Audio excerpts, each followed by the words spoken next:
आपकी रोटी अभी भी उन्हीं से चल रही है, रोटी नहीं चल रही है सर। मैं सवाल पूछ रहा हूँ सर। यूपी के सबसे बड़े गुंडे थे, इससे शर्म की बात यूपी के सबसे बड़े गुंडे थे सर। नहीं है भाई। जय श्री राम दोस्तों, आज डिबेट के अखाड़े में एंट्री हो रही है उस शख्स की जिनके बारे में कहा जाता है इनके कुर्ते का रंग बदल जाए तो शायद मौसम बदल जाए। जी हाँ दोस्तों, मैं बात कर रहा हूँ समाजवादी पार्टी के अनुराग भदौरिया जी की। ये इतने ज्यादा हरे भरे हैं कि लोग इन्हें अब एसपी का ग्रीन लैंटर्न भी कहने लगे हैं। कहते हैं पार्टी बदल सकती है, सरकार बदल सकती है, लेकिन इनका हरा कुर्ता कभी नहीं बदलता। तो आओ यार, अपने कान में ईयरफोन्स डाल लो। क्या डाल भी लिए? अब मैं कह जाऊँ, आपने डंके की चोट पे बहुत सारे काम किया। आप डंके की चोट पर क्यों नहीं बोलते कि हमने अतीक को, मुख्तार को टिकट दिया था समाजवादी पार्टी से? उस टाइम क्यों भाग रहे हो? नहीं, जब अपराधियों की बात आई तो सर मैं सुन रहा हूँ ना, इतनी देर से आपको तो सुन रहा हूँ सर। मैं कहाँ भाग रहा हूँ? तो आपसे पूछा, आपको समय दिया जा रहा है, आप बोल रहे हैं ना। मेरा सर ये था कि आप डंके की चोट पे क्यों नहीं बोले कि अतीक को, मुख्तार को हमने टिकट दिया? चोट पे बोलता हूँ मैं, वो अपराधी थे, अफजाल अंसारी अपराधी थे। यूपी के अफजाल की क्या बोल रहा हूँ सर मैं?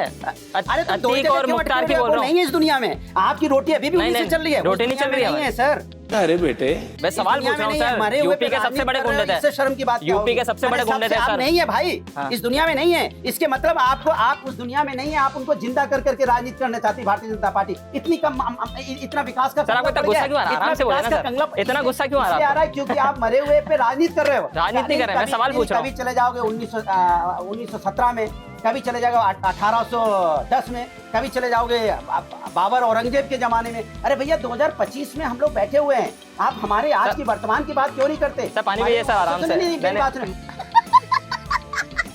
मरे हुए पे राजनीति करना ये शोभा नहीं देता है। आप जो हम जिंदा हैं उनको, उनके बारे में तो इन पे सवाल नहीं पूछो सर, फ्यूचर में नहीं पूछे? नहीं सवाल आप कह दो कि इन बातों पे सवाल नहीं पूछा जाएगा। अतीक पे आप बार बार उस सवाल को इसलिए उठाना चाहते हैं क्योंकि वो शायद राजनीति सूट कर रही है। हम आपसे बार बार ये कह रहे हैं कि हम आज की बात करना चाहते हैं। आज आपने मुझे क्या दिया? आप ये बता दीजिए, अतीक और मुख्तार पे समाजवादी पार्टी सरकार कभी नहीं होना चाहिए, लिख के दे दीजिए। पत्रकार सवाल ना करे, आप उस पे आ गए। आई एम सॉरी बाबू।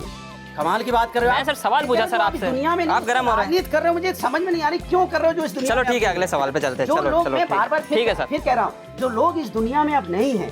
ठीक है, दूसरे सवाल पर चलते हैं, हल्के फुल्के सवाल पर आते हैं। हरा कुर्ता हमेशा हरे कुर्ते में दिखता है। नहीं, मेरा सवाल तो कंप्लीट होने चाहिए सर। हमेशा हरे कुर्ते में नजर आता है, तो दूसरा कलर भी है आपके पास या ऐसे कितने ला रखे हैं हरे कुर्ते? क्या बोला हम लोग? ये बड़ी अच्छी बात कही आप।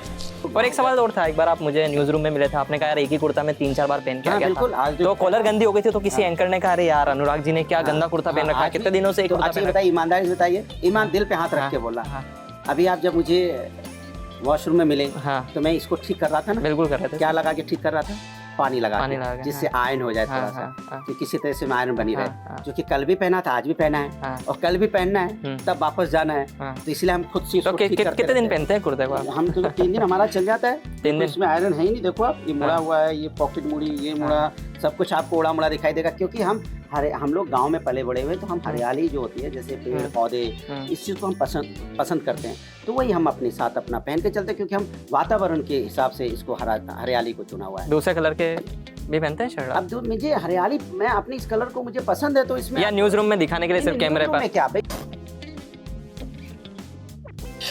अखिलेश जी से आखिरी सवाल है कि जब फिर से मैं आता हूँ, अतीक अहमद की जब मृत्यु हुई थी तो उन्होंने कहा था कि लोकतंत्र का खात्मा हो गया, इस पर क्या? मैं बार बार कह रहा हूँ कि आशय इस बात पे बोला गया कि इस देश के अंदर में अभी लोकतंत्र कायम नहीं है, क्योंकि अगर लोकतंत्र होता, लोकतंत्र के ऊपर हमला हो रहा है, लोग लोकतंत्र को बचाने के लिए तो लड़ रही है ना समाजवादी पार्टी। आज जो प्रदर्शन हुआ, विपक्ष ने जो लोकतंत्र कैसे बचाना, वो मैं समझना चाह रहा हूँ। क्योंकि बात आप अपनी बात रख रहे हैं, बिल्कुल सुनी जा रही है, क्यों नहीं सुनी जा रही? लोकतंत्र में बात सुननी चाहिए। विपक्ष, देखो सत्ता पक्ष विपक्ष पार्लियामेंट में होता है, विपक्ष को भी उसी ने चुना है जिसको सत्ता पक्ष ने चुना है। अभी जिम्मेदारी सरकार की ज्यादा बनती है कि विपक्ष के नेताओं को भी मौका मिलना चाहिए अपनी बात रखने का।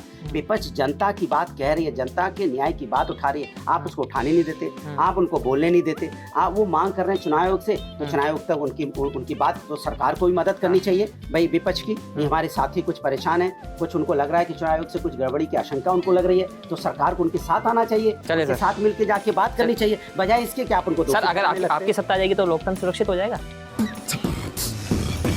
बात हमारे, हम तो लोकतंत्र में समाजवादी मतलब लोकतंत्र, समाज मतलब आपकी सत्ता आ गई तो लोकतंत्र सुरक्षित है। अभी भारतीय जनता पार्टी तो लोकतंत्र सुरक्षित नहीं। पार्टी विश्वास नहीं करती ना। हम तो समाजवादी लोग हैं, हम समाजवाद में विश्वास करते हैं, हर व्यक्ति का सम्मान करते हैं, तभी तो हम विकास की खड़ा चले क्वेश्चन आपको सूटेबल होना चाहिए, लोकतंत्र भी आपके हिसाब से सूटेबल होना, हमारी सरकार आ गई तो हमने 1090 बनाया तो अपने उसमें कौन लोग चलते हैं, सभी की समस्या का समाधान होता है ना, ये लोकतंत्र ही तो है। इसी के साथ आज की मजदूरी यहीं खत्म करते हैं। अगर तुम्हें वीडियो पसंद आई तो लाइक मारो यार, मुझे नहीं पता, मुझे 2 मिलियन लाइक्स चाहिए कैसे ना कैसे करके, मुझे चाहिए ही चाहिए।